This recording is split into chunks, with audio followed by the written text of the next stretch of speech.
Oh, thank you. Good morning, everyone. Today, I'm going to present my research, The Unintended Consequences of Performance Evaluation in the Public Sector. We know that public organizations are meant to serve the people, but what happens when their performance evaluation system pushes public servants to meet targets on paper rather than deliver real impact? When evaluations feel unfair, something unexpected like this happens and has impacts not just to employees, but to the quality of public service itself. My research uncovers how these unintended consequences unfold, not just directly, but through how public servants perceive fairness in their organization using quantitative method through the survey.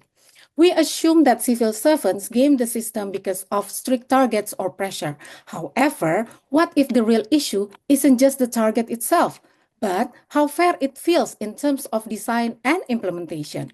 When public officials perceive either the design or implementation of this evaluation as unfair, something bigger happens. Their overall perceptions of organizational fairness starts to erode, and that's when undesirable outcome starts to emerge. Surprisingly, most research ignores this mediating factor. My study fills this gap by revealing that perceived unfairness of the organization isn't just a reaction, it's the missing link that triggers unintended consequences in public servants' behavior.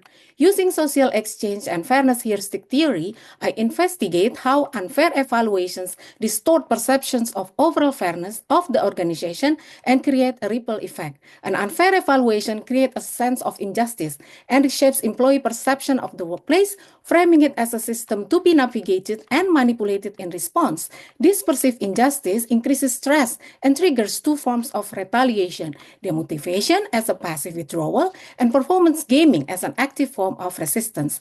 However, not everyone reacts the same way. Therefore, I examine two key factors: public service motivation. Can a strong commitment to public service resist this effect? And ethical work climate. Can a workplace ethical culture reduce the damage? My research matters because performance evaluation influence how public servants work. And at the end of the day, a well-designed and a well-implemented evaluation system shouldn't just measure success. It should support employees in doing their best work. When fairness is overlooked, it generates inefficiency by developing stress, demotivation, and gaming behaviors that harm public service. My research doesn't just reveal these consequences. It shows how public service motivation and ethical work climate can act as buffers, helping build fairer systems that work not just for employees, but for you, the public they serve. Thank you.